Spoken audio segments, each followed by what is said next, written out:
살펴보겠습니다. 그러면 이 구원파가 아닌 이 복음주의, 특히 이 종교개혁자들은 어떻게 구원의 확실성을 말하고 있느냐. 제가 지금 성경 3가지를 들었는데 갈라디아서, 로마서, 히브리서를 중심으로 해서 제가 몇 기절을 좀 보여드리겠습니다.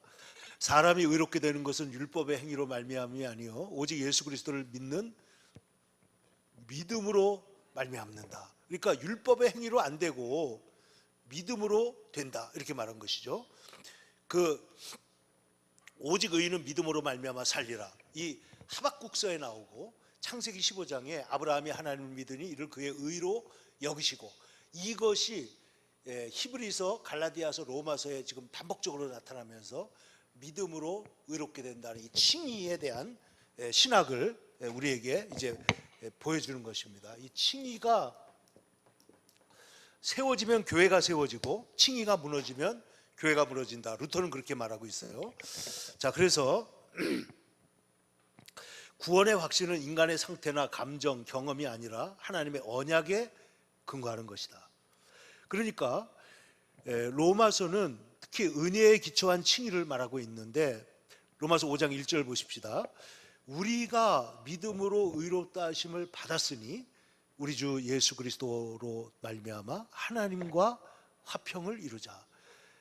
우리가 하나님과, 어저께 우리가 어제 공부했던 분이 여기 지금 많이 없는데, 암페추튼켄이라고 하는 독일어가 뭐냐면 하나님과 분리되어 있는 인간의 두려움, 불안함, 죄성, 그것을 느꼈다는 거예요. 루터는 그게 너무 심했어요. 그러니까 보통 사람보다 영적으로 굉장히 예민하기 때문에 괴로워하면서 막 구원의 길을 찾다가 복음을 붙든 거예요. 그렇게 복음을 만나게 된 겁니다. 그런데 이 믿음으로 우리가 하나님과 화평을 누리게 됐다, 화평을 누릴 수가 있게 됐다, 이런 말이죠. 보세요. 로마서 8장 1절. 그러므로 이제 그리스도 예수 안에 있는 자에게는 결코 정죄함이 없나니. 여기에 인간의 공로가 없잖아요. 그리스도 안에 있다는 것뿐이에요. 그리스도 안에 있는 자에게는 정죄함이 없다. 그러면서 로마서 8장에는 유명한 승리의 선언이 있죠. 나는 확신하노니 어떤 피조물이라도 우리 주 그리스도 예수 안에 있는 하나님의 사랑에서 끊을 수 없으리라. 그러니까 이거는 구원에 확증되어 있는 분. 근데 구원이 어떻게 확증되느냐 하는 것을 우리가 이제 좀 살펴보겠습니다. 마틴 루터는 중세 카톨릭의 공로주의적 구원관과 내면의 불안에, 구원관으로 인해서, 이거 지금 문장이 조금 이상해졌네요. 내면의 불안에 시달렸다. 그는 수도타 시절 스스로의 경건과 고백, 고행으로 구원의 확신을 얻고자 했지만 더욱더 절망에 빠지다가 뭘 발견해요? 오직 의인은 믿음으로 말미암아 살리라 하는 귀절을 보게 된 거예요. 그러니까 하나님의 의라는 것이, 어제 말씀드린 대로 바울은 루터는 하나님의 의라는 기절이 하나님의 의로우시니까 우리는 심판받는다, 이런 개념이었었는데, 성경을 읽다 보니까 그게 아니고 하나님의 의는 우리에게 주시는, 거저 주시는 선물도 된다 하는 걸 깨달은 거예요. 그러니까 하나님의 의, 내가 만들어낸 의가 아니라 예수님께서 십자가 위에서 만들어내신 그 하나님의 의를 우리에게 선물로 주신다. 값없이. 우리는 아무 공로가 없는데, 그래서 예수님은 아무 죄가 없는데 우리를 위해서 죄를 받으셨고, 우리는 아무 의를 받을 만한 조건이 없는데 우리가 의를 받았다. 그래서 이 교환이 일어났는데, 이 교환이야말로 복음의 정수다, 이렇게 말한 거예요. 복음의 정수가 뭐냐? 이 교환이에요.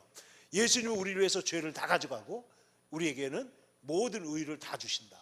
그것이 복음의 핵심입니다.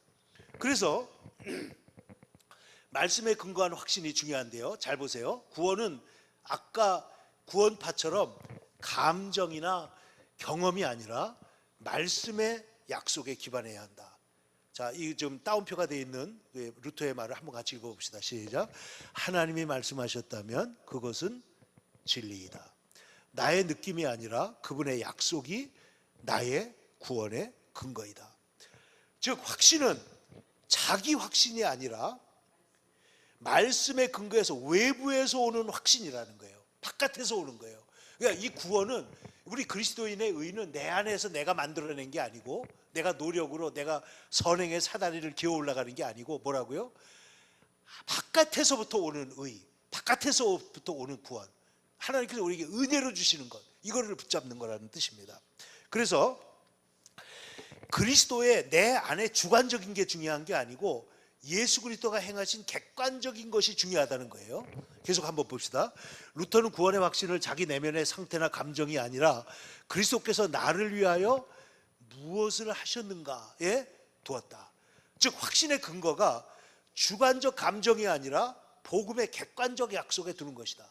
여러분 아마 옛날에 그 사형리 책에 보면 거기에 보면 뭐 앞에 기관차가 있고 뒤에는 이제 이렇게 쭉 따라가는 것들이 있는데 맨 앞에는 사실이 있고요. 기관차는 사실이에요. 그리고 중간에 감정도 있고 뭣도 있고 이렇게 다 있습니다. 그런데 감정이 우리를 끌고 가는 게 아니라 뭐가 끌고 가요? 사실이 끌고 가는 거예요. 그 사실이 뭐냐? 예수님이 우리를 위해서 행하신 은혜의 사건입니다. 그러니까 그 사실이 우리의 구원의 근거가 되고 우리를 끌고 가는 것이지 내 감정이 끌고 가는 게 아니에요. 그런데 구원파는 아까 뭐예요? 내 감정, 내 경험, 그것을 절대화 시켜가지고 율법화 시켜가지고 너 그렇게 경험했어? 그럼 이제부터는 율법 안 지켜도 돼. 그래서 율법주의도 됐다가 율법 폐기주의도 됐다가 이렇게 왔다 갔다 하게 된 것입니다. 자, 그래서 나는 내 자신을 바라볼 때는 구원의 확신을 가질 수 없지만 그리스도를 바라볼 때는 확신할 수 있다. 이게 루터의 말입니다. 이것을 척 스미스 목사님, 제가 미국에서 가장 가까이 만나고 존경했던 목사님인데 이분 얘기는 뭐냐? 우리는 조약돌 같은 인간의 의에 의해서 구원이 기반에 서 있는 게 아니고 바위 같은 예수님의 구원의 사실에 우리가 서 있는 것이다. 그러니까 내 의나 자기 공로에 서 있으면 내 감정에서 어떤 날은 구원받은 것 같고 어떤 날은 구원 못 받은 것 같고 어떤 날은 내가 선한 일을 좀 했는데 어떤 날은 내가 화를 내거나 또 부부싸움을 하거나 뭐 문제가 있어. 그러면 구원을 잃어버린 것 같잖아요. 근데 그게 구원의 우리의 기반이 아니고 절대 변치 않는 예수님께서 우리를 위해서 행하신 그 일 위에 우리가 구원을 받은 자로 서 있다는 거예요. 그러니까 그 사실을 우리가 붙드는 게 중요한데 그걸 어떻게 붙들 수 있냐? 말씀을 통해서 붙든다는 거예요. 그래서 말씀이 중요합니다. 그래서 보세요. 자, 내가 나 자신을 when I look at myself, 나 자신을 볼 때는 나는 구원받은 거 확신할 수 없지만 I look at Christ, 내가 예수님을 그리스도를 바라볼 때는 나는 잃어버려지지 않는다. 이것을 말한 것입니다. 객관적 사실의 그럼 핵심이 뭐냐? 십자가입니다. 십자가. 갈라디아서 주석에서 반복적으로 강조되는 것은 믿음은 예수 그리스도의 피와 공로를 의지하여 죄사함 받는 것을 확신하는 것이다. 칼빈도 아까 제가 말씀드린 27살의 기독교 강요를 썼던 그런 영적 천재입니다. 근데 칼빈은 말하기를 기독교 강요에서 신자는 성령의 내적 증거에 의해서 구원의 확신을 얻는다라고 설명한다. 그러니까 성령께서 말씀을 통해서 우리에게 구원받은 자인 것을 확증해 주는 것입니다. 그래서 확신이 없는 신앙은 불안한 노예 상태에 불과한데 확신은 성령께서 우리 마음에 하나님의 자녀임을 증거하심으로 가능해진다. 그는 구원의 확신을 성령론, 언약계적 차원에서 다룬다. 이제 여러분 무슨 얘기인지 조금 이따 들어보면 압니다. 그래서 말씀에 근거한 확신, 하나님의 말씀은 절대로 부도나지 않는 거짓되지 않은 말씀이기 때문에 말씀을 신뢰하는 자는 구원에 대한 확신을 가질 수가 있다. 그러니까 중요한 건 뭐냐? 하나님의 말씀을 진리로 내가 믿는 거예요. 그 말씀을. 그 말씀 속에 있는 진리, 능력을 믿는 것입니다. 둘째, 성령의 내적 증거. 성령이 친히 우리 영과 더불어 우리가 하나님의 자녀인 것을 증언하신다고 말했잖아요. 성령께서, 근데 제가 이 성경을 볼 때 제가 마음에 와서 단 거는 우리 영과 더불어 이렇게 돼 있잖아요. 그럼 성령의 역사하면 내 안에 있는 영도 거기에 반응을 해서 확신을 갖게 한다는 거예요. 내 영이 주를 찬양합니다. 내 영이 반응을 해요. 주님의 말씀을 들을 때 내가 기뻐하는 거예요. 내 안에 있는 영이. 사람들이 나에게 저기 성전에 올라가자 할 때 내 영이 내 속에서 기뻐하였도다. 시편에 보면 그런 거 나오잖아요. 그게 뭐냐면 우리가 하나님의 말씀을 들을 때 하나님의 백성은 내 영이 기뻐 뛰며 반응을 한다는 거예요. 그걸 말하는 겁니다. 그래서 인간은 죄성과 의심을 가진 존재이며 확신이 흔들릴 수 있지만, 자, 코테이션을 보세요. 믿음은 흔들리며 때로는 약해지고 심지어 완전히 무너지는 듯 보일 수 있다. 하지만 성령은 우리를 버리지 않는다. 따라서 확신은 감정이 아니라 불완전한 믿음 속에서도 끊임없이 하나님을 향하는 소망의 행위다. 특히 이 칼빈은 예정론과 하나님의 주권 그리고 성도의 견인, 이런 교리들을 말하는데, 이게 안 들어보신 분은 좀 어렵게 보이시지만 제가 하나하나 설명할 테니까 보세요. 예정론은 아까 우리가 조금 봤죠. 우리가 하나님께서 우리가 구원받은 조건을 찾아보니까 나에게 찾을 수가 없어. 그런데 보니까 하나님이 태초부터 나를 택정하셔가지고 하나님의 자녀로 삼으셨구나 하는 거를 우리가 성경에서 발견하고, 아 그래 맞아, 하나님이 나를 이렇게 부르셨구나. 그래서 바울 같은 사람은 나는 그렇게 복음을 그렇게 열렬하게 반대했던 사람인데 예수님께서 나를 만나셔서 나를 이방인의 사도 삼으시고 나를 택정하셨다. 이걸 알게 되는 거죠. 자, 칼빈은 하나님께서 태초부터 자기 백성을 선택하셨다는 예정의 교리가 확신을 제공한다고 말했습니다. 자, 예정론은 성경에 계시된 방식으로 이해하며 그리스도 안에서 자신을 바라볼 때에만 이 예정론을 이해할 수 있다, 이런 뜻인데, 자 여기에 지금 히브리서 얘기를 중간에 조금 보고 다시 루터와 칼빈 얘기를 다시 한번 하겠습니다. 히브리서에는 단번에 드린 완전한 제사라는 말들이 나옵니다. 단번에. 그러니까 다시 말해서 예수님의 대속사역은 완전하고 충분하다는 거예요. 충족성이 있다는 거예요. 그래서 예수 그리스도께서 대제사장으로서 드린 제사는 완전한 대제사장, 완전한 제물, 완전한 성전에서 단번에 드린 제사입니다. 구약의 반복적 제사와는 본질적으로 다르고, 구약의 제사는 해마다 반복됐고 온전하게 할 수 없고 죄를 기억나게는 했지만은 죄를 온전히 제거하지는 못합니다. 그런데 단번에 드린 예수님의 십자가의 제사는 영원한 효력을 가지고 있어서 구원을 단번에 완성하고 반복될 필요가 없으며 구속사역이 완결되었음을 의미합니다. 그래서 이 제사의 완성은 우리가 하나님 앞에 담대히 나아갈 수 있는 근거가 됩니다. 자, 히브리서 7장부터 제가 몇 구절을 찾아놨는데 같이 한번 읽어볼까요? 자, 시작. 7장 27절 시작. 그는 저 대제사장들이 먼저 자기 죄를 위하고 다음에 백성의 죄를 위하여 날마다 제사를 드리는 것 같이 할 필요가 있어요, 없어요? 없으니 이는 그가 단번에 누구를 드려? 자기를 드려 이루셨습니다. 뭘 이루셨느냐? 대속의 역사를 다 이루셨다는 거예요. 히브리서 9장 12절. 염소와 송아지의 피로 하지 아니하고 오직 누구의 피로? 자기의 피로 뭘 이루어요? 영원한 속죄를 이루사.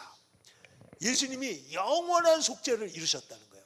그래서 단번에 성소에 들어가셨느니라. 결국 하나님과의 관계가 문이 열려버린 것이죠.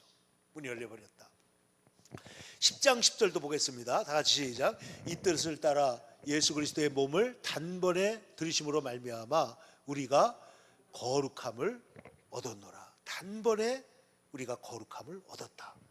10장 14절입니다. 그가 거룩하게 된 자들을 어떻게 했다고요? 한 번의 제사로 온전하게, 영원히 온전하게. 그러니까 이 예수님의 제사가 완전한 구원을 우리에게 지금 보증하고 있다는 것을 거듭거듭 말씀하고 있는 거예요.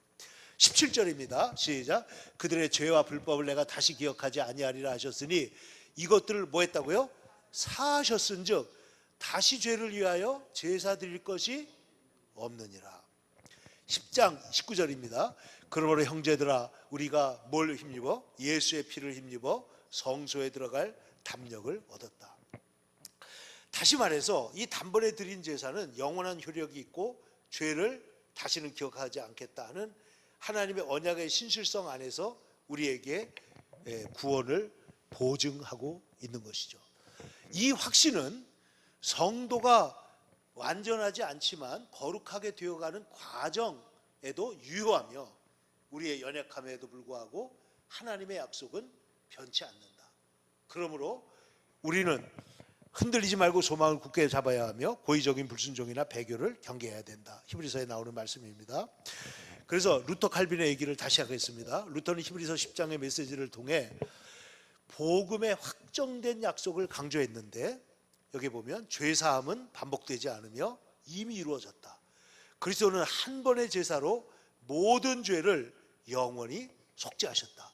이는 매일 반복되던 제사를 끝내고 양심의 죄책을 끊는 참된 위로이다. 이제 요 문제가요, 이 루터의 책을 읽어보면 너무나 절실하게 나와요. 이분은 죄의 문제를 너무나 간절하게 사죄받고 구원받기를 원했던 사람이기 때문에 이 말씀을 붙들라 그가 단번에 자기를 들으셨다. 그것이면 족하다. 너의 행위는 아무것도 아니다. 예수님이 하신 일이 중요한 거예요. 칼빈도 뭐라고 말하냐, 단번에 드린 제사가 예정론의 실질적 성취가 된 것이고 성령님이 이 사실을 신자 안에 내면화함으로써 확신을 갖게 한다. 그러니까 이 구원의 확신이라고 하는 것이 하나님의 말씀과 성령의 역사로 말미암아 우리 안에 확증되는 것이지, 언제 무슨 경험을 했다, 언제 뭐 했다 해가지고 그걸 가지고 무슨 그 면죄부 받은 것처럼 무슨 언터처블 된 것처럼 이렇게 하는 그 구원파의 태도는 온당하지 않다는 거예요. 그러므로 단번의 제사는 예정된 구속사의 성취이며 성령의 증거를 통해 확신을 주는 것이다. 칼빈은 히브리서 주석을 쓸 때 이렇게 말했는데, 히브리서 저자는 구약의 제사가 완전하지 않다는 점을 반복함으로써 오직 그리스도의 단번의 제사만이 죄를 제거할 수 있음을 강조한다. 히브리서 10장 14절, 이 말씀은 가장 분명하게 그리스도의 제사가 반복될 수 없다는 것을 보여준다. 그분의 제사는 한 번으로 족하다. 아까 우리 위에서 히브리서 10장 14절 읽었잖아요. 한 번의 제사로 영원히 온전하게 하셨느니라 하는 말씀을 주석하면서 이렇게 말한 겁니다. 그러므로 이 제사는 한 번으로 족하고 우리의 양심에 확신을 주며 더 이상의 속죄는 필요하지 않다. 믿음은 하나님의 자비에 대한 확고한 신뢰이며 이는 그리스도 안에서 우리에게 드러난다. 이 믿음은 아까 말한 대로 말씀과 성령을 통해 우리 마음에 새겨진다. 그리스도께서, 여기 인스티튜트라는 게 이게 다 그 기독교 강요입니다. 그리스도께서 한 번의 제사로 모든 시대의 죄를 지셨다는 것은 다시는 정죄가 없다는 뜻이며 이는 우리의 양심을 자유롭게 하고 하나님께로 나아갈 수 있는 담대함을 준다. 히브리서에서 강조하는 단번의 제사는 루터 칼빈 모두에게 복음의 핵심이며 구원의 확신의 반석이다. 루터는 이 제사를 통해 모든 인간적 공로와 감정에 의존하는 구원관을 거부, 하나님의 약속만을 의지하라, 이렇게 말하고 있다는 거예요. 그러니까 이 구원의 확신은 나의 어떠함이 아니라 주님의 어떠하심을 우리가 받아들이는 거예요. 그게 복음이에요. 그래서 성령의 증거가 내적으로 이제 확증되는 게 중요한데, 히브리서 10장에서는 하나님의 약속과 성령의 증거에 대해서 성령은 우리 양심 속에 복음을 도장, 인쳐주며 우리가 하나님의 자녀라는 확신을 심어주신다. 이 확신은 인간의 노력으로 얻어지는 것이 아니라 오직 성령의 은혜로 주어진다. 이 계속해서 이 칼빈의 말입니다. 27살짜리가 이런 걸 썼다는 거예요. 여러분 한번 생각해 보세요. 그 다음에 성령은 말씀을 조명해 주신다. 자, 말씀과 성령이 우리 안에 있어야 되는데 그 말씀을 깨닫게 하는 게 뭐예요? 성령의 역사라는 거예요. 예수님께서 떠날 때 그랬잖아요. 내가 떠나면 너희를 떠나는 게 아니고 너희를 고아와 같이 버려두지 않고 너희에게로 오겠다. 내가 떠나면 성령이 오시면 너희가 그 말씀을 들을 때 생각나게 하실 것이다. 기억나게 하실 것이다. 이렇게 말했죠. 고린도전서 2장 12절입니다. 조명, 일루미네이션. 이게 여기 보면 고린도전서 2장 12절 다 같이 한번 읽겠습니다. 시작. 우리가 뭘 안 받아요? 세상의 영을 받지 아니하고 오직 하나님께로부터 온 영을 받았으니 이는 우리로 하여금, 잘 보세요, 하나님께서 우리에게 은혜로 주신 것들을 뭐예요? 알게 하려 하십니다. 그러니까 성령을 받으면 하나님이 우리에게 은혜로 주신 그 구원과 그 기쁨과 그 평안과 이 모든 것을 알게 해준다는 거예요. 성령이 우리에게 오시면. 그래서 성령께서 우리에게 그것을 깨닫게 해줍니다. 그래서 칼빈은 이렇게 말합니다. 성령은 믿음의 눈을 열어 하나님의 약속을 분명히 인식하게 하신다. 성령은 하나님의 자녀라는 인침을 마음 깊은 곳에 새기신다. 이는 일시적 감정이 아닌 영원한 인도다. 그러니까 말씀을 우리가 붙들고 성령께서 우리에게 깨닫게 하시고 또 인쳐주시고 이런 과정을 통해서 우리가 어떻게 돼요? 하나님의 자녀라는 사실을 확증을 받게 되는 거예요.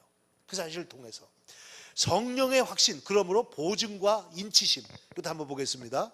성령은 신자 안에서 하나님의 자녀됨의 보증으로 내주하시며 구원의 확실성을 경험하게 하시는데, 에베소서 1장 13절 14절에 보면 너희도 그 안에서 약속의 성령으로 뭘 받아요? 인치심을 받았다. 그러나 루터는 갈라디아서 강해에서 뭐라고 말하느냐, 성령은 인간의 마음에 복음의 확신을 새기시는 살아있는 증인이 된다. 그래서 로마서 8장 16절에 그 말씀이 나오죠. 같이 읽겠습니다. 성령이 친히 우리의 영과 더불어 우리가 하나님의 자녀인 것을 뭐 한다고요? 증언하신다. 성령께서 증언하십니다. 여기에 그 칼빈이 갖고 있는, 루터에서 칼빈이 더 앞서 나간 게 있어요. 그게 뭐냐? 하나님의 영광의 신학과 성도의 견인이에요. 예정론, 견인, 하나님의 영광. 이거는 루터가 갖고 있던 것을 더 심화시켜 가지고 오늘날 개혁교회의 핵심을 만들어낸 겁니다. 굉장히 중요한 건데, 여기 성도의 견인이라는 게 뭐냐? 하나님께서 우리를 붙들고 계시기 때문에 놓지 않는다는 거예요. 놓지 않는다. 절대로 하나님 우리를 놓아주지 않는다. 그럼 무슨 얘기냐 한번 봅시다. 성령님은 연약한 신자의 믿음을 붙드시며 구원의 확신은 성령의 지속적인 사역에 의해서 유지된다. 칼빈은 성령의 확신을 밑줄 한번 읽어봅시다. 시작. 객관적 약속에서 주관적 확신으로 옮기신다는 거예요. 객관적 약속이 밖에 있어요. 그런데 그 로고스의 말씀이 내가 주관적 확신으로 레마로 내게 들어오면 어떻게 돼요? 그것이 내 것이 되는 거예요. 내 것이 되는 거예요. 그래서 객관적 약속이 주관적 약속으로, 로고스가 레마로 바뀌게 하는데 그 일을 하시는 게 누구냐? 바로 성령이시라는 거예요. 성령께서 그 일을 하신다. 그래서 루터는 이렇게 말합니다. 믿음은 흔들릴 수 있으나 성령님은 말씀을 통해서 다시 우리를 붙들어 주신다. 그러니까 루터가 기도한 거 보면 재밌는 게 많은데요. 막 마귀가 와가지고 자기를 흔들어요. 막 흔들어요. 특히 성경에 보면 그 행위가 없으면 구원 못 받는다, 이거 비슷하게 느껴지는 귀절이 있잖아요. 그런 거 갖고 와가지고 막 흔들면은 루터가 뭐라 그래? 마귀야, 나도 알아. 그러나 난 이럴 때 예수님께로 달려갈 거야. 나는 예수님께로 피할 거야. 난 예수님께로 달려갈 거야. 그러면 마음에 구원의 확신과 평안이 다시 회복되더라. 이런 고백을 거듭거듭 하는 걸 볼 수가 있습니다. 자, 그러므로 성도의 견인은, 참으로 중생한 성도는 하나님의 은혜에 의해 끝까지 믿음을 지키며 구원을 잃지 않고 하나님의 영광에 이른다는 교리이다. 이는 인간의 의지나 공로에 의지하는 것이 아니라 전적으로 하나님의 은혜와 성령의 능력에 의해 지켜지는 것임을 확증한다. 또한 이 교리는 구원의 확신의 근거를 현재만이 아니라 미래에까지 확장시켜준다. 이 확신은 감정이나 상황에 따라 변하는 것이 아닙니다. 성령께서 말씀을 통해 신자 안에 일으키시는 내적 확신이다. 그러므로 구원의 확신은 단순히 현재 구원받았다는 감정적 확신이나 지적인 동의를 넘어서서 하나님의 신적인 보장, 성도의 견인 교리와 연결이 됩니다. 구원은 그리스도와 하나님의 손에 의한 보호에 근거하며 성도의 보존은 전적으로 하나님의 권능에 달려 있습니다. 그래서 여기에 대한 중요한 규절을 우리 이제 같이 읽어보겠는데, 빌립보서 1장 6절을 중요한 구절입니다. 같이 한번 읽어보세요. 시작. 너희 안에서 착한 일을 시작하신 이가 그리스도의 날까지 이루실 줄을 우리가 확신하노라. 자, 우리 안에서 하나님이 착한 일을 시작하셨는데 그것이 목적을 이룰 때까지 그렇게 하실 것이라고 확신한다는 거예요. 그 말은 뭐냐? 여기에 대해서 칼빈은 말하기를 하나님의 시작은 결코 헛되지 않다. 반드시 그 일이 끝까지 이루어질 거다. 하나님은 그 일을 하시는 분이다. 이런 말입니다. 예수님도 이렇게 말씀하신 바가 있죠. 10장 28절 다 같이 시작. 내가 그들에게 영생을 주노니 영원히 멸망하지 아니할 것이요 아무도 아버지 손에서 빼앗을 수 없느니라. 영생을 주시면은 예수님의 주신 영생을 마귀가 빼앗아갈 수 없다는 거예요. 그것이 성도의 견인입니다. 복음적으로 확증하고 믿는 거예요. 그러니까 두려움이 사라져요. 불안이 사라지고 그래서 이것이 우리를 안전하게 만들 뿐만 아니라 그 속에서 우리가 서게 되는 겁니다. 로마서 8장 29절 시작. 미리 아신 자들을 또한 정하셨고, 정하셨다는 게 뭐예요? 바로 예정이요 또한 영화롭게 하셨느니라. 견인하셔서 끝까지 갑니다. 그러므로 루터는 성도의 구원을 보장하는 근거를 하나님의 말씀의 신실하심과 그리스도의 단번의 제사, 이 사실에 구원을 보장한다. 그리스도께서 나를 붙드시는 한에는 나는 떨어질 수 없다. 그분은 내 손을 놓지 않으신다. 칼빈은 뭐라고 그러냐? 하나님은 그가 택하신 자들을 끝까지 지키시는데 그리스도께 연합된 자는 궁극적으로 멸망할 수 없다. 성령은 일시적으로 역사하는 게 아니라 끊임없이 믿음을 자라게 하고 인내하게 하신다.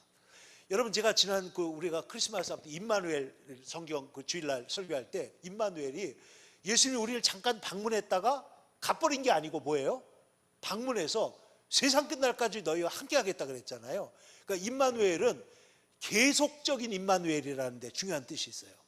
계속적인. 성령의 역사도 마찬가지입니다. 일시적으로 역사하는 게 아니고 끊임없이 우리 가운데 역사한다라고 말씀을 한 것입니다. 그래서 지금 이 구원의 확실성을 제가 이 구원파들이 오고 다른 사람들이 와서 도전하면 나 구원 언제 받았는지 모르겠어요 하는 사람들이 많이 있는데 오늘 이 성경을 확실히 알게 되면 이 구원이라는 게 외부적으로 그 객관적인 구원이 내게서 성령으로 의해서 내 안에 나의 것으로 하나님께서 주관적 확신으로 바꿔주시는 것이다 하는 사실을 분명히 붙들면 흔들리지 않습니다. 그럼 이제 이 갈라디아서에 루터의 서문이 있는데요. 이게 진짜 잘 쓴 책이에요. 그래서 이제 이 부분으로 다시 올라가서 보겠는데 이게 몇 페이지인가? 어저께 수동적 의 얘기했죠. 능동적 의와 수동적 의 그런 얘기를 우리가 보게 될 겁니다. 자, 이제 43페이지로 다시 돌아가겠습니다. 43페이지. 자, 가장 중요한 거는 칭의의 문제입니다. Justification. 우리가 의롭다고 인정을 받은 것입니다. 사도 바울은 갈라디아서에서 믿음과 은혜, 죄 사함, 그리고 그리스도인의 의의 교리를 제시한다. 자, 이거는 루터의 말입니다. 바울이 이렇게 하는 목적은 그리스도인의 의의 본질을 정확히 하기 위해서다. 자, 그리스도인의 의가 뭐냐? 세상에는 다양한 의가 있는데 그리스도인의 의와 세상의 다른 모든 의 사이의 차이를 명확하게 해야 된다는 거예요. 자, 여기를 한번 보시면 자,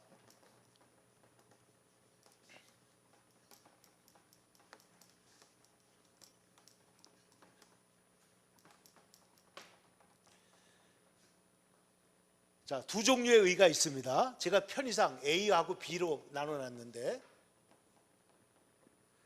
자, 여기에는 뭐가 있냐?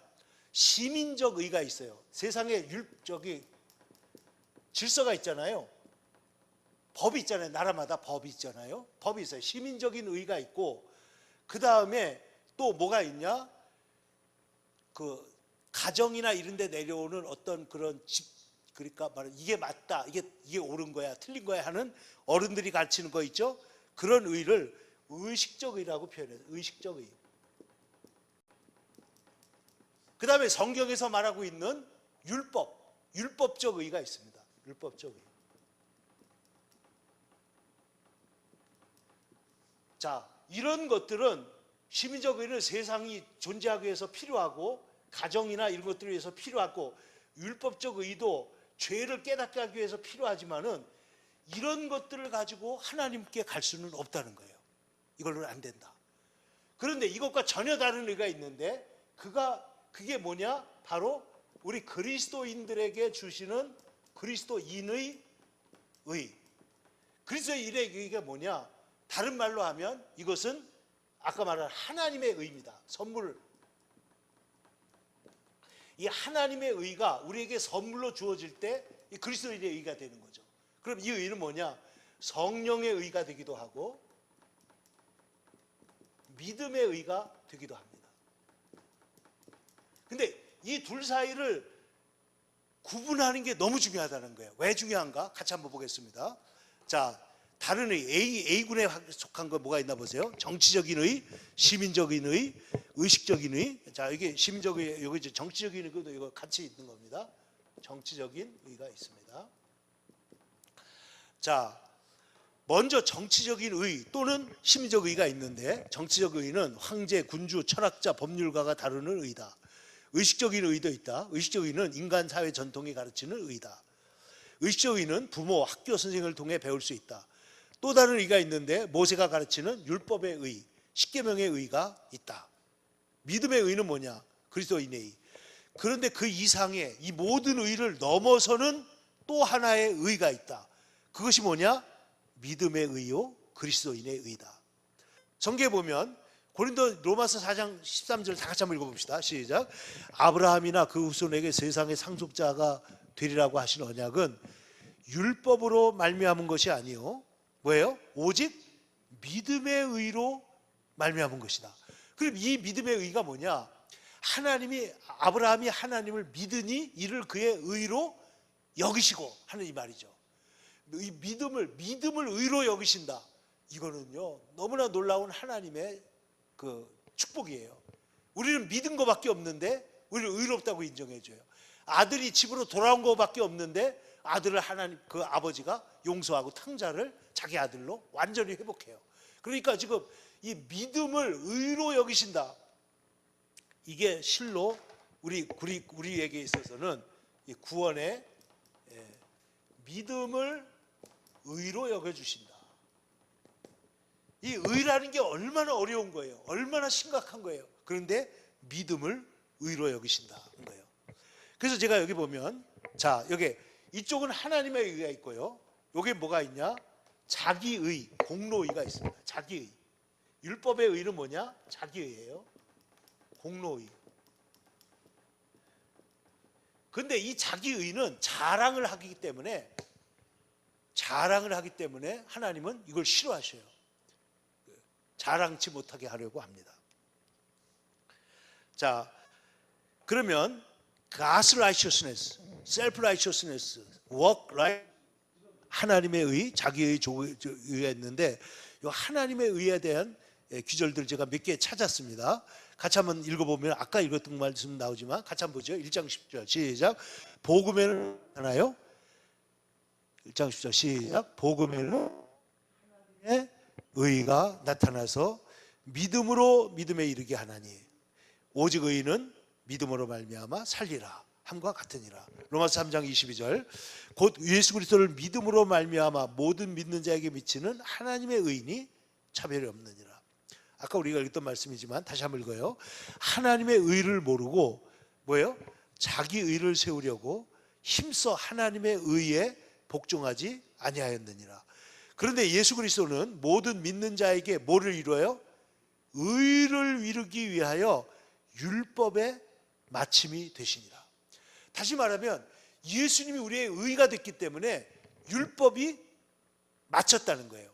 그러니까 우리를 지배하는 것이 생명의 성령의 법으로 바뀐 거예요.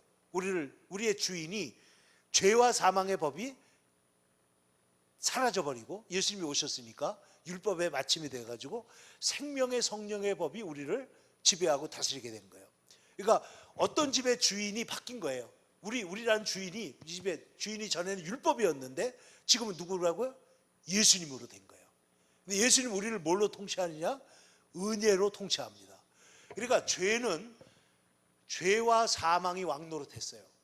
사망이 왕노릇. 근데 예수님이 오시니까 예수님이 왕노릇하시고 은혜가 왕노릇한다. 그래서 성경에 보면 은혜가 왕노릇한다는 말이 나오죠. 죽음이 왕노릇했던 것이 은혜가 왕노릇하는 거예요. 우리 그리스도인들의 상태는 율법에 마침이 된다. 그러므로 5절 모세가 기록하되 율법으로 말미암는 의를 행하는 그 사람은 그 의로 살리라 하였거니와. 근데 율법으로 살 수 있어요, 없어요? 안 돼요. 왜? 율법은 모든 일을 항상 하지 않으면 안 돼요. 그렇게 할 수 있는 사람은 예수님 외에는 아무도 없어요. 그러니까 안 되는 거죠. 그러나 자, 5절에는 제가 율법으로 말미암는 이 크게 써놨잖아요. 근데 6절에는 뭐가 나와요? 믿음으로 말미암는 의가 나와요. 자, 여기는 뭐라고요? 율법으로 말미암는 의예요. 근데 여기는 뭐예요? 믿음으로 말미암는 의예요. 그러니까 율법으로 말미암는 의가 할 수 없는 것을 믿음으로 말미암는 의는 한다는 거예요. 믿음으로. 그래서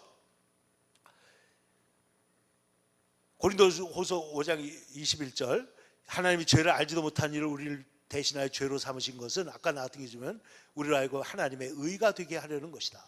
그래서 이 두 가지 의를 구분하는 게 중요한데 우리는 믿음의 의를 방금 위에서 언급한 다른 의들과 조심스럽게 구분해야 한다. 믿음의 의는 다른 의들과 확실히 반대되기 때문이다. 다른 의들은 통치자의 법, 교회의 전통, 하나님의 계명으로부터 흘러나와 우리의 행위를 만들어내고 우리의 자연적 힘이나 하나님의 은사로 우리가 행하는 의다. 은사로 주시기도 한다. 그러나 매우 그리스도로 말미암아 우리의 행위가 없어도 전가해 주시는 매우 훌륭한 의, 곧 믿음의 의는 정치적 의도 아니고 의식적 의도 아니고 그리고 율법적 의도 아니고 행위 속에 있는 의도 아니다. 믿음의 의는 다른 의들과 정반대다. 자, 그래서 이쪽 A그룹에 있는 거는 뭐냐? 내가 하기 때문에 능동적 의예요. 능동적. 내가 해야 되는 거예요. 근데 B그룹에 있는 건 뭐냐? 난 할 게 아무것도 없어요. 수동적 의예요. 수동적 의. 근데 우리가 지금 천국 가고 의롭다고 인정받을 수 있는 거는 능동적 의에 의해서가 아니고 수동적 의에 의해서라는 거예요. 이게 마틴 루터의 아주 중요한 그런 각성입니다. 자, 보세요. 다른 의들이 능동적 의라면 믿음의 의는 수동적 의다.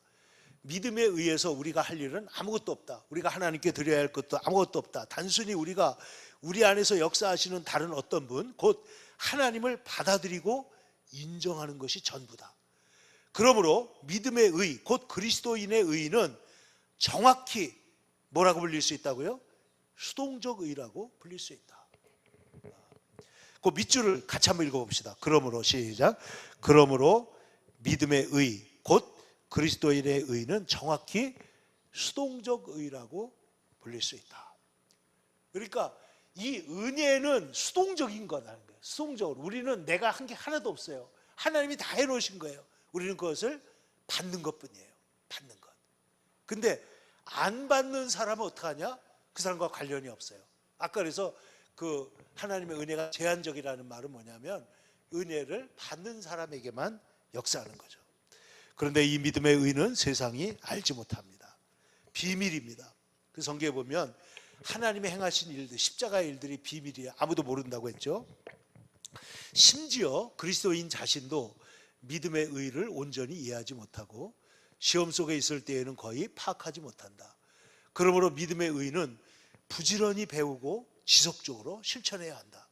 믿음의 의만큼 우리의 양심을 확고하고 안전하게 위로해 주는 것은 없으므로. 그러므로 이 수동적 의를 이해하지 못하는 자는 양심이 두려움과 괴로움 속에 있을 때 쉽게 넘어지기 마련이다. 여기에서 이제 그 루터가 자기의 경험들을 얘기합니다. 우선 이걸 조금만 더 보겠습니다. 인간의 이성은 능동적 의와 행위의 의의 관점을 벗어나지 못해요. 그러니까 인간은 디폴트 값이 뭐냐? 율법주의라는 거예요. 은혜에 대해서 몰라요. 하나님의 방식을 잘 깨닫지 못해요. 세상에서는 아마 어린 아이들은 알아요. 애들은 엄마 아빠가 모든 걸 다 해주잖아요. 그러나 어른들은 그거 그렇게 안 되는 거예요. 그래서 어떻게 되냐? 인간의 연약함과 비참함이 너무 크기 때문에 양심이 두려움 속에 있고 죽음의 위협 속에 있을 때 우리는 우리의 행위, 우리의 무가치함, 율법 외에는 보지 못하게 된다. 자, 우리가 죄책감을 가져요. 여러분 요즘에도 보면 예수 믿는 사람들 중에도 자살하는 사람들 있잖아요. 며칠 전에도 그 부산의 전직 국회의원이 그 아버지가 목사님인데 국회 부의장까지 했던 목사인데 그 스캔들에 말려가지고 결국은 스스로 생명을 끊었어요. 얼마나 안타까운 일인지 몰라요. 이거를 모르는 거예요. 우리가 양심의 갈등과 번민이 차가울 때 누구에게로 달려가느냐? 예수님께로 달려가야 돼요. 거기 가서 매달리고 거기 가서 엎드리고 예수님께서 우리에게 주시는 그 용서와 의를 받아가지고 그러면 다시 일어날 수 있어요. 일어날 수 있어요. 그런데 그게 안 되면은 여기 말한 대로 우리의 행위, 무가치함, 부끄러움, 율법에 아무것도 보이지 않으면 결국 자신의 과거에 저지른 죄악을 기억하게 된다. 그래서 가련한 죄인은 심각한 영적 고뇌에 빠져서 신음하면서 지금까지 살아온 내 인생이 얼마나 끔찍한가, 이런 식으로 하나님 앞에 더 살 수 있겠는가, 어서 삶을 바꿔야 되겠다, 그렇게 생각하는데 이 사람의 관점은, 인간의 이성은 능동적 의, 곧 행위의 의, 다시 말해서 자신의 의의 관점에서 벗어나질 못한다는 거예요. 그런데 능동적 의나 행위의 의나 자신의 의를 가지고 이 문제를 바로잡을 수 있는 게 있냐? 바로잡을 수가 없다는 거예요. 바로잡을 수가 없어요. 그래서 그리하여 수동적 의, 곧 그리스도인의 의를 바라보지 못하고 능동적 의에 전적으로 의지하고 마는데, 바로 이러한 이것을 악이라고 불렀어요. 이 인간이 갖고 있는 경향성, 인간이 갖고 있는 율법주의적 성향, 이것은 정말 뿌리 깊이 박혀 있어서 우리가 예수 믿고 구원받으라 그러면은 거저받는 건데, 거저받는 게 쉽지 않은 이유가 뭐냐? 인간이 바로 이렇게 본성적으로 존재한다. 특히 사탄은 어떻게 역사하냐? 우리 인간의 연약함을 악용해서 이런 생각을 우리에게 확대시키고 심화시킨다. 결국은 너는 안 돼. 그러니까 제가 그 사탄에 대해서 두 가지로 항상 일한다 그랬죠. 처음에는 미혹하여 사람을 죄에 빠지게 하고, 두 번째 죄에 빠지면 어떡하죠? 그 다음에는 참소해가지고 일어나지 못하게, 회개하지 못하게. 그러니까 미혹과 참소, 이게 사탄의 계략이요, 전략입니다. 그런데 보세요, 연약함을 악용해서 심화시키는데 그 결과 가련한 양심은 더 괴롭고 고통스럽고 혼란스러워집니다. 이런 상황에서 우리의 지성은 어떤 위로도 우리에게 줄 수 없는데 죄에 대한 의식과 두려움으로 인해 은혜를 바라보지 못하고 행위에 대한 온갖 주장들을 거부할 수 없게 된다. 왜냐하면 이것은 다 인간의 힘과 능력에서 벗어나 있기 때문에 안 된다는 것이죠. 그럼 세상에서 율법은 우수하긴 하지만은 율법은 양심을 진정시킬 수 없고 더욱더 절망으로 끌고 갑니다. 그래서 여기서 율법의 기능이 나와요. 그럼 율법은 필요한 거예요? 필요 없는 거예요? 율법은 나쁜 거예요? 좋은 거예요? 율법은 하나님의 뜻 안에서 사용될 땐 좋은 것이지만은 율법을 잘못 사용하면 나쁜 것이 된다는 거예요. 그러면 어떻게 말하는 거냐? 자, 은혜로 주신, 조금 이따 우리가 자세히 볼 겁니다. 은혜로 주신 의, 수동적 의만이 우리를 구원한다. 그러므로 괴로움과 혼란 속에 있는 양심은 예수 그리스도의, 그리스도 예수 안에서 은혜로 값없이 주어지는 죄의 사함, 곧 수동적 의 또는 그리스도의 은혜의 의를 붙잡기 전에는 절망과 영원한 사망에서 벗어날 대책을 갖고 있지 못하다. 양심은 이 수동적 의를 붙잡을 때 비로소 안식에 들어가고 담대히 외칠 수 있다. 뭐라고요? 나는 능동적 의, 행위의 의를 갖고 있어야 하고 그 의를 이루어야 한다는 걸 알고 있지만 이제는 능동적 의를 추구하지 않겠다. 내가 능동적 의를 갖고 있고 실제로 이루었다고 해도 나는 여전히 능동적 의를 신뢰할 수 없다. 나는 여전히 불완전하다는 거죠. 또 감히 능동적으로 하나님의 심판을 막아보려고 하지도 않을 것이다. 그러므로 나는 이제 나 자신의 의든 하나님의 율법의 의든 모든 능동적 의를 포기하겠다. 나는 오직 은혜와 자비, 죄사함으로 이루어진 수동적 의만 바라보겠다. 간단히 말하면 오직 그리스도의 의와 성령의 의인 수동적 의만 의지하겠다. 지금 이 말은 마틴 루터가 강의 시간에 직접 했던 말을 지금 받아 적은 거예요. 그런데 이 무슨 말이냐? 나는 이쪽에 있는 거를 포기하고 이걸 가지고는 아무리 노력을 해도 구원에 이를 수도 없고 양심의 자유를 얻을 수도 없고 안 되니까 오직 이 수동적 의인, 그리스도인의 의, 성령의 의, 믿음의 의인 이 의만을 의지하겠다. 그리스도의 의만, 그리스도의 의, 제일 중요하게 빠졌네. 그리스도의 의, 그리스도의 의만 의지하겠다. 그러므로 땅은 비 받을 수 있을 뿐이지 비를 만들거나 마찬가지로 우리는 하나님의 은혜를 받을 수 있을 뿐이다 하는 것이죠. 하늘의 의는 우리가 그 일을 일으키지 않아도 이에 합당한 것이 없어도 하나님께서 우리에게 은혜로 주시는 것입니다. 결실을 맺기 위해서 소낙비를 내리도록 하는 데 있어 땅 자체가 할 수 있는 일은 아무것도 없다. 마찬가지로 우리도 하늘의 영원한 의를 얻기 위해서 우리 자신의 힘과 행위로 할 수 있는 것은 아무것도 없다. 그리스도인들이 갖고 있는 가장 큰 지혜는 뭐냐? 특히 양심이 심판을 붙들고 씨름하고 있을 때 필요한 거는 뭐냐? 능동적 의는 우리에게 아무 소용이 없다는 것을 깨닫는 것이라는 거예요. 그러면 자기 자신의 죄에 대해서 심각하게 절망하고 인간의 운명, 우리 인간 모탈, 죽음의 존재예요. 유한한 존재예요. 하나님으로부터 분리되어 있다는 걸 느낄 때가 많아요. 그런데 죽음이 우리에게 다가올 때 나는 무엇을 의지할 수 있느냐? 나 자신의 의나 나 자신의 자랑을 가지고 하나님 앞에 갈 수 있느냐? 안 된다는 것이죠. 그때 우리가 의지할 분은 오직 그리스도 예수님밖에 없다. 오직 그리스도만, 그리스도의 의만 의지한다. 그래서 우리는 뭐냐? 그리스도인의 의, 하나님의 의, 성령의 의, 믿음의 의, 그리스도의 의인 이 주님의 수동적 의만을 나는 의지하겠다. 이렇게 말합니다.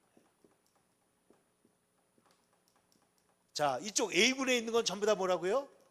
내가 해야 되는 능동적 의입니다. 능동적 의.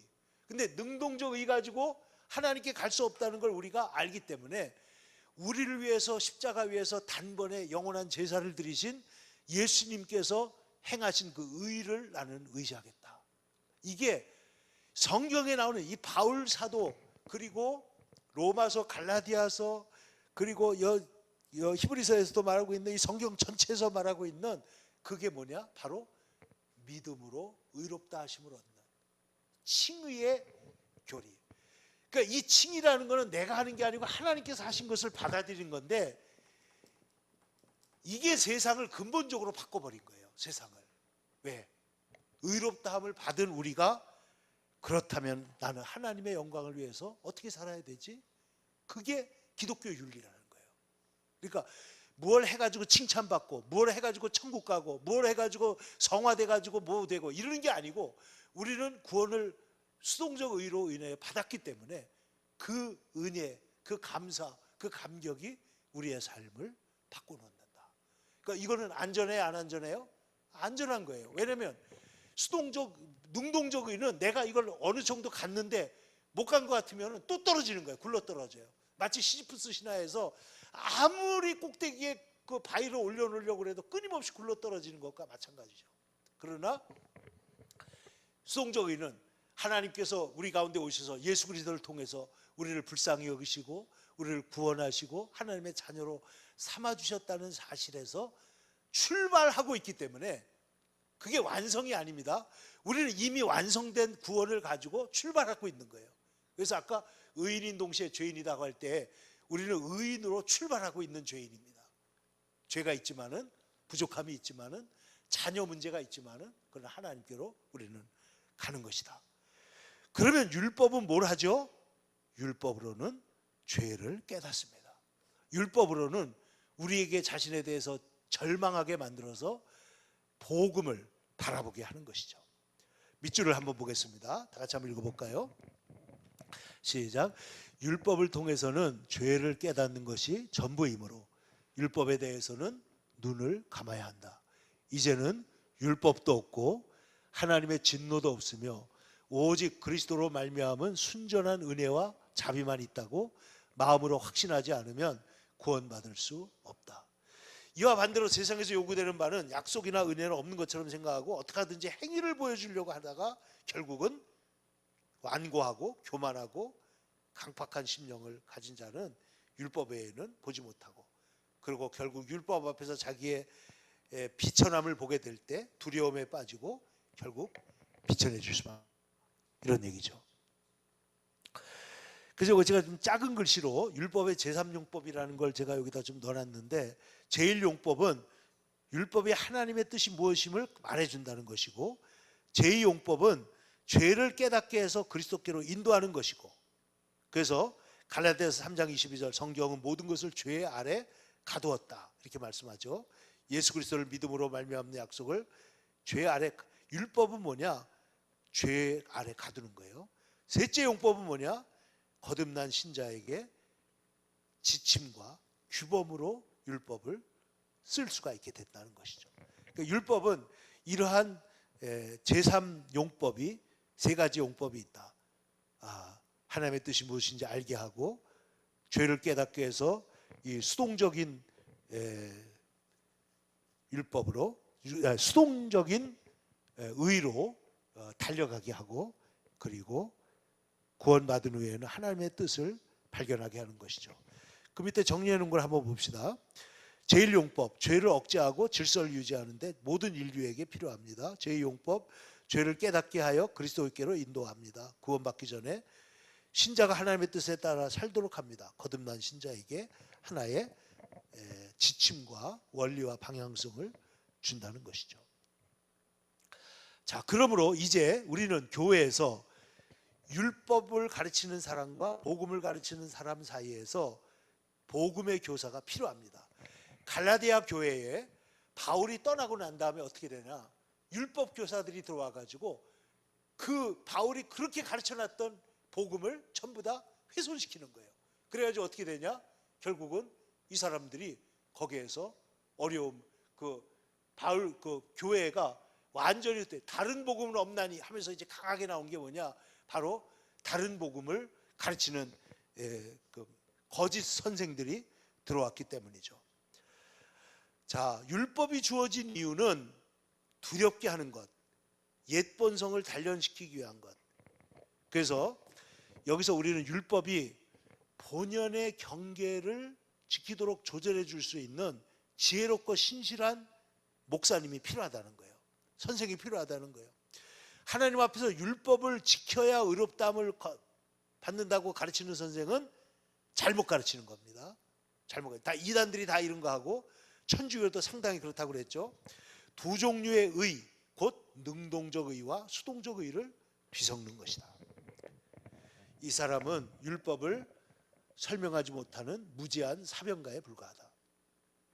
반대로 율법과 행위는 옛 인간의 본성에 귀속시키고, 약속과 죄사함과 하나님의 자비는 새 본성에 귀속시키는 선생은, 이 사람은 제대로 된 복음의 선생이다 하는 거죠. 그래서 자, 이 율법의 아까 제3기능을 말했는데, 우리 성경 몇 절을 제가 찾아놨으니까 한번 같이 읽어볼까요? 요한복음 14장 15절입니다. 다 같이 시작. 너희가 나를 사랑하면 뭐라고요? 나의 계명을 지키리라. 로마서 6장, 죄가 너희를 주장하지 못하리니 이는 너희가 어디 아래 있지 않고요? 율법 아래 있지 아니하고 어디 아래 있어요? 은혜 아래 있습니다. 그러면 어찌하리요? 자, 은혜 아래 있으니까 나는 마음대로 죄를 지어도 된다? 아니라는 거예요. 보세요. 우리가 법 아래 있지 않고 은혜 아래 있으니 죄를 지으리요? 그럴 수 없느니라. 왜냐하면 이제는 하나님의 은혜라고 하는 좋은 나무로 바뀌었기 때문에 좋은 열매를 맺는 거예요. 전에는 나쁜 나무인데 좋은 열매 맺으려고 애를 썼는데 안 되는 거고, 이제는 좋은 나무가 됐으면 좋은 열매를 저절로 맺게 된다는 거죠.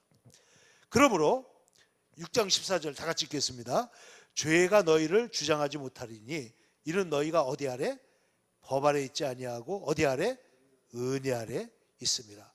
로마서 10장 4절, 그리스도는 아까 말했던 모든 믿는 자에게 의를 이루시기 위하여 율법의 마침이 되시니라. 그러므로 이 수동적 의를 통해서 우리는 은혜 아래에 있게 되고, 이제 새 본성, 하나님이 주시는 새 본성을 따라 살아가게 됩니다. 자, 보세요. 율법의 학대를 받아. 이제 율법의 학대라는 거는 요즘 사람들은 워낙 뻔뻔해가지고 율법의 학대 받지도 않는 것 같아요. 근데 이 루터 같은 사람은 그 정말 의로워지려고 천국 가려고 너무나 발버둥 쳤던 사람이기 때문에 율법의 학대를 받았죠. 깊은 상처를 입고 죄로 괴로워하며 위로를 갈망하는 사람을 보면 그때가 바로 율법과 능동적 의를 제거하고 복음과 그리스도인의 의, 곧 수동적 의를 제시해 줄 최적의 순간인 것이다. 그러니까 누군가가 죄로 인해서 양심의 갈등과 번민을 가질 때, 그때 아니야, 주님께서 너를 위해서 모든 걸 다 해놓으셨어, 그리고 그것을 받아들이기만 하면 되도록 할 때, 그때 바로가 구원의 역사가 일어나는 시간이죠. 바로 구원의 사건이 그렇게 일어난다 하는 뜻입니다. 그러므로 복음은 모세와 그의 율법을 배제하고 고통당하는 자와 죄인들을 위해 오신 그리스도 안에서 맺어진 바로 그 약속을 제공한다. 율법을 제거하고 약속을 주는 거예요, 율법 대신에. 그래서 우리는 여기에서 다시 일어나고 소망을 얻게 됩니다. 우리는 더 이상 율법 아래 있지 않고 은혜 아래 있게 되는 것이죠. 그러면 우리가 율법 아래 있지 않다는 것은 어떻게 된다는 걸까요? 새 본성을 따라 사는 것이다. 성령, 새로운 우리 인간의 육의 본성이 아니라 새로운 본성, 찬양하고 싶어지고 사랑하고 싶고 섬기고 싶고, 이런 새로운 본성을 하나님께서 우리 안에 일으키신다는 거예요. 그러면 아까 말한 것처럼 그리스도는 율법의 마침이 되시고 그리스도께서 오셨기 때문에 이제 할례, 속죄제사, 안식일, 이 모든 것들은, 선지자 이런 것들은 중단되고 이제는 주님이 우리의 주인이 되는 것이죠. 그러므로 아까 우리가 말한 능동적 의와 수동적 의를 구분하는 게 중요하다는 건데, 이것이 바로 복음적 사람들에게 가르치고 전하는 방식입니다. 밑줄을 한번 같이 읽어봅시다. 시작. 우리는 사람들이 능동적 의와 수동적 의를 구별하고 예절과 신앙, 행위와 은혜, 정치와 종교를 서로 혼동하지 않도록 가르쳐야 된다. 이 두 가지 의는 모두 필수적입니다. 그러나 각각 제자리에서 적절하게 지켜져야만 한다. 그리스도의 은혜의 의는 새 본성에 있고 율법의 의는 혈과 육에 있다는 것입니다. 짐이 당나귀 위에 놓이는 것처럼 옛 본성 위에는 무거운 짐이 놓여져 있다. 그래서 우리가 은혜의 영의 자유를 누리려고 하면 먼저 그리스도를 믿는 믿음으로 새 본성을 입지 않으면 안 된다. 그런데 현세에서는 이 자유를 충분히 누리지 못한다. 보통 보면 이게 잘 안 된다는 거예요. 그러나 새 본성을 입으면 우리는 천국과 헤아릴 수 없는 은혜의 선물을 누릴 수가 있게 된다.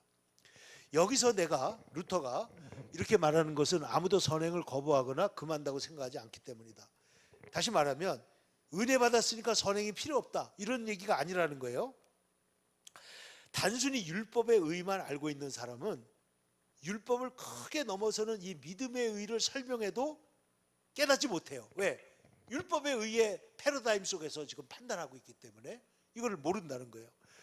그래서 신령하지 않은 사람은 믿음의 의를 판단할 능력이 없다. 기분 나빠하겠죠. 그러나 하늘과 땅의 세계를 상상해봐라. 두 종류의 의가 있어요. 율법의 의는 땅에 속해 있고 그러나 은혜의 의는 하늘에 속해 있어요. 근데 먼저 비가 내리고 비옥해져야 열매를 맺을 수 있는 것처럼 율법의 의로는 아무리 많은 선을 행한다 할지라도 아무것도 이룰 수가 없어요.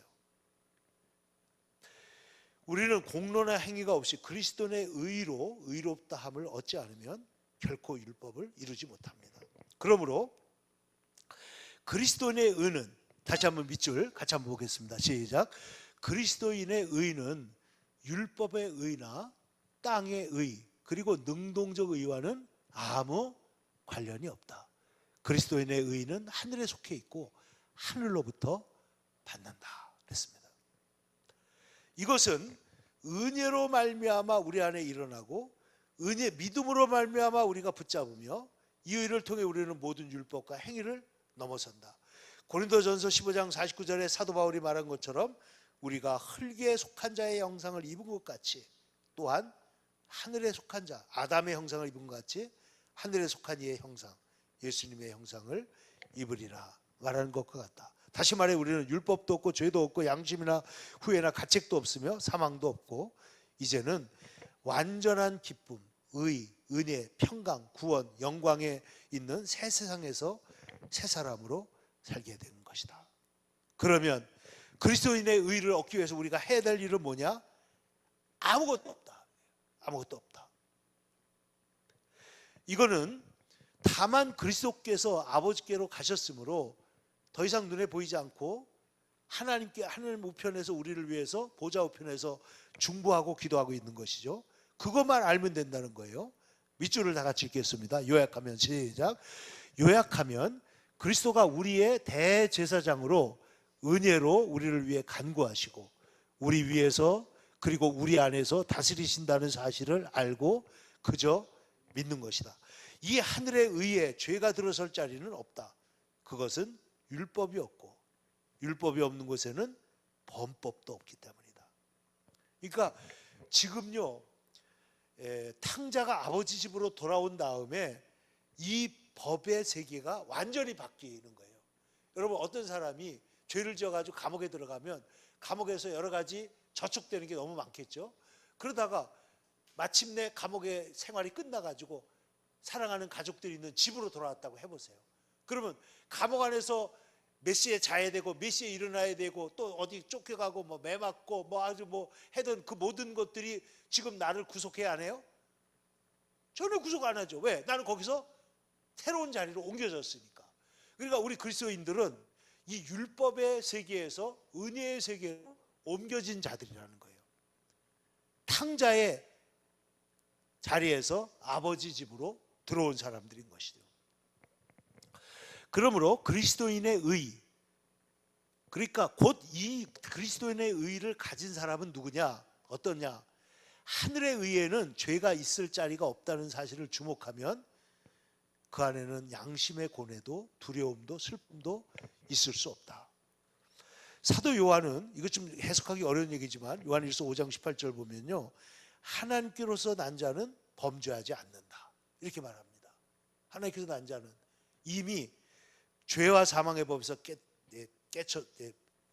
풀려나가지고 은혜의 세계로 들어간 것이죠.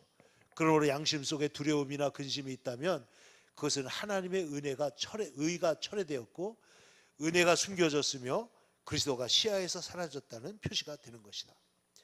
그러므로 잘 보세요. 양심은 평강 속에 들어가 이렇게 생각한다. 자, 이게 그리스도인입니다. 다 같이 한번 읽어보겠습니다. 비록 율법으로 죄인이고 율법의 정죄 아래 있다고 해도 나는 여전히 절망하지 않고 죽지 않는다. 왜냐하면 그리스도가 살아계시고 그리스도가 나의 의와 나의 영원한 생명이 되시기 때문이다. 그러니까 우리가 삶에 어려움이 있다 할지라도 우리가 그 남아있는 죄가 있다고 할지라도 우리는 양심이 평강 속으로 들어가 그리스도께로 도피하는 거예요. 그래서 자 보세요. 하늘의 의와 생명 안에서 나는 죄가 없고 두려움도 없고 가책도 없고 사망에 대한 염려도 없어요. 그런데 문제는 뭐냐? 땅의 생명과의 안에서 이거 지금 뭐가 말이 잘못됐네. 그러나 땅에 생명에 속한 사람인 한에서는 아담의 자손인 나는 분명히 아직도 죄인입니다. 그런데 율법이 나를 고소하는 곳에서는 사망이 다스리고 궁극적으로 나를 잡아먹으려고 하죠. 그런데 문제는 어디 있냐? 나는 이 세상 너머에 다른 의가, 다른 생명을 나는 이미 갖고 있다는 거예요. 그러므로 어떻게 돼요? 그는 죄와 사망을 모르는 의와 영원한 생명이 되신 하나님의 아들 그리스도다. 죽은 나의 몸은 그리스도로 말미암아 다시 살아나고 율법과 죄의 속박에서 구원을 받으며 내 영과 함께 성결하게 될 것이다. 그러므로 이 땅에서 이제 두 가지 일이 계속됩니다. 보세요. 우리가 세상에 사는 동안에 두 가지 일이 계속된다. 첫째, 육체는 율법의 능동적 의로 말미암아 고소당하고 시험당하고 근심과 슬픔으로 학대받고 상처를 입는다. 그러나 영은, 우리의 영은 수동적 의, 곧 그리스도의 의로 말미암아 다스리고 구원을 받는다. 왜냐하면 우리의 영은 자신이 하늘에서 자기 아버지 우편에 계신 주님, 곧 율법과 죄, 사망을 폐하시고 온갖 악을 짓밟고 포로로 잡아가 완전히 이기신, 승리하신 그리스도를 소유하고 있음을 알기 때문이다. 이 두 가지 일이 계속된다는 거예요. 그러면 이제 여기 아까 우리가 처음에 얘기했던 칭의가 여기 나옵니다. 칭의에 대한 믿음을 잃어버리면 모든 참된 기독교 교리도 잊어버리게 되므로 사도 바울은 우리를 위로하고 납득시키기 위해 갈라디아서에서 이처럼 탁월한 그리스도인의 의에 대하여 완전한 지식을 가르치는데 율법의 의와 그리스도인의 의 사이에 중간 지점은 없다. 그리스도인의 의를 잃어버린 자는 율법의 의로 바로 미끄러져 떨어지고 만다는 거예요. 다시 말해서 사람들은 그리스도를 잃어버릴 때 자기 자신의 행위를 의지하는 길로 다시 돌아가 버리고 말죠. 그러므로 우리가 이 믿음의 의, 그리스도인의 의의 교리를 그렇게 열심히 반복해서 가르쳐야 되는 이유가 뭐냐? 믿음의 의가 지속적으로 실천되고 율법의 능동적 의와 명확히 구별될 수 있도록 하기 위해서 그렇게 하는 것이다. 그렇게 하지 않으면 우리는 절대로 참된 신학을 얻을 수가 없다는 거예요.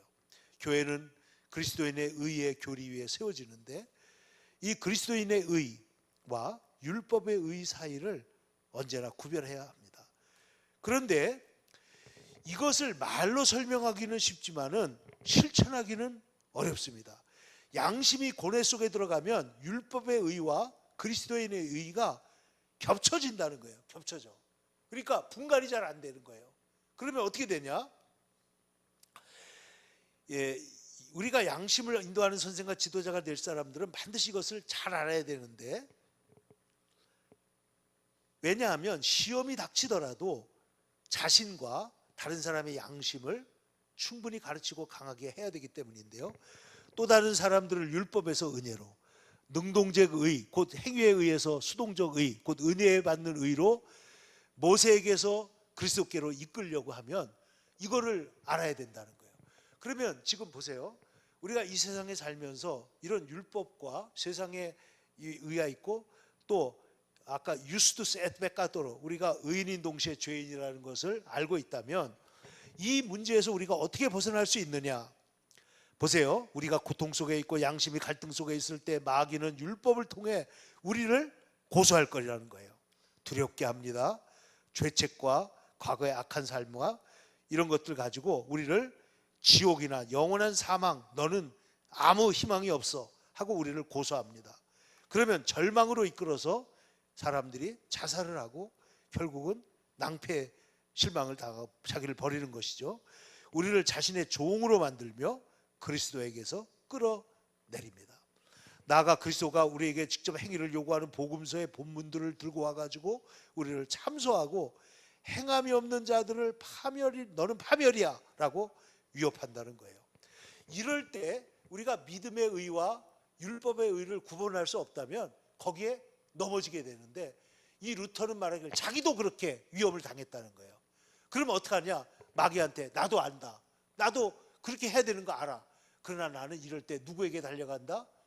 예수님에게로 달려간다. 나는 하나님의 은혜로 달려간다는 거예요. 그래서 그래야 하나님 우편에 앉아 비참한 죄인 우리를 위해 하나님께 중보하시는 그리스도를 믿음으로 붙들지 못한다면 우리는 은혜가 아니라 율법 아래 있게 되는 것이다. 그리스도는 더 이상 구주가 아니라 율법 수혜자로 변하고 만다. 여러분, 이단들 보면요, 뭘 안 하면, 어디로 피하지 않으면, 뭐 어떤 돈을 내지 않으면, 뭐 하면 전부 다 위협해가지고, 그래서 여기 하나님의 교회 무슨 안상홍 증인에도 그렇고 온갖 그 종교들은 보면 율법으로 사람을 얽어맵니다. 근데 진짜는 은혜가 우리에게 필요한 것이죠. 그래서 율법 본연의 경계를 우리가 볼 줄 알아야 돼요. 믿음의 의와 율법의 의를 올바르게 식별하는 법을 배워야 되고, 어디까지 율법을 순종해야 되는지를 알게 됩니다. 율법은 육체에 대해서만 지배권을 갖고 있고, 우리의 양심, 우리의 영혼은 하나님의 은혜의 법으로 있다는 것이죠. 그래서 율법이 양심 속에 들어와 양심을 지배하려고 하면 어떻게 하라고요? 몰아내야 되는 것이죠. 반드시 믿음의 의와 율법의 의를 올바로 구분하지 않으면 안 된다. 그러므로 자, 이제 여기 율법에 대해서 한번 같이 한번 읽어봅시다. 저 코테이션부터, 그 다운표부터 같이 읽겠습니다. 앞에 제가 읽게요.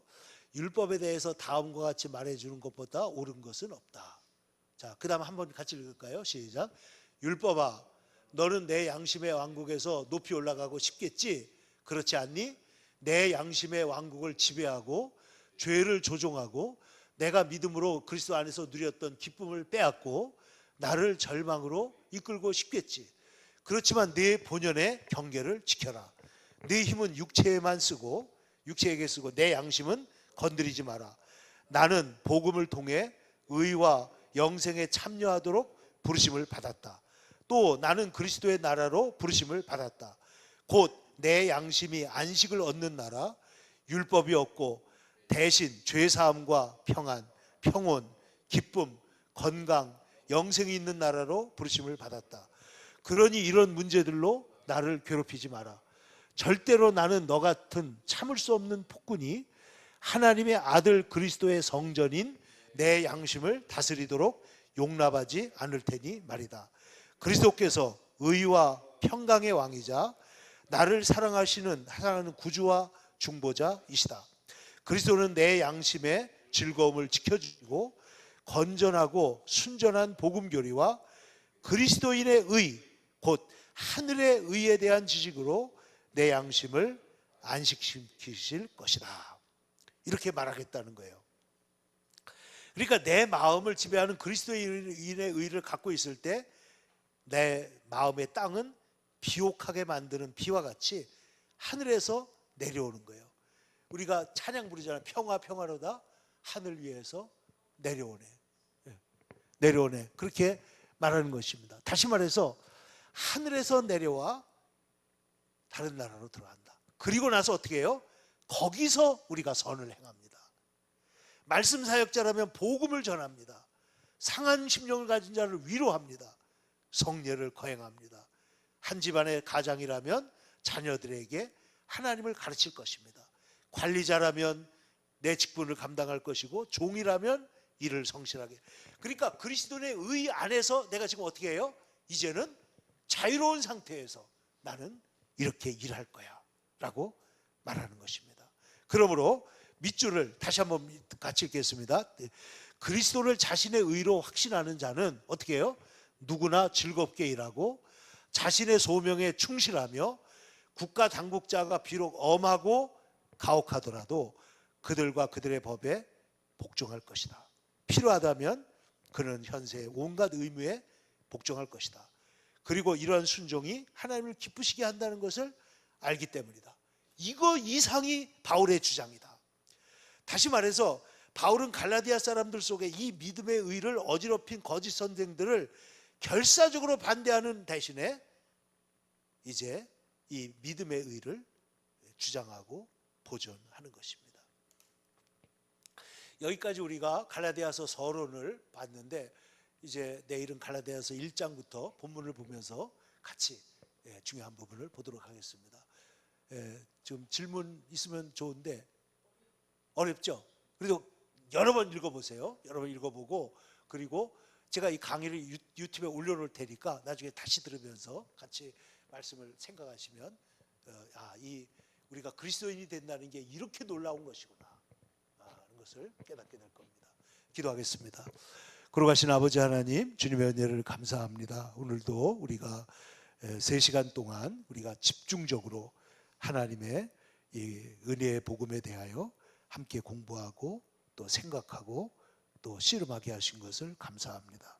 우리가 주님의 이 은혜의 복음을 붙들게 하시고, 그리하여 우리에게 예수님의 영원한 사랑과 은혜로 말미암아 우리가 하나님의 자녀가 되었다는 사실과 우리가 칭이 의롭다함을 받았다는 사실 위에서 우리가 안전함으로 기쁜 마음으로 우리에게 주어진 길을 주님의 영광을 위해서 살아가는 자가 되게 하여 주시옵소서.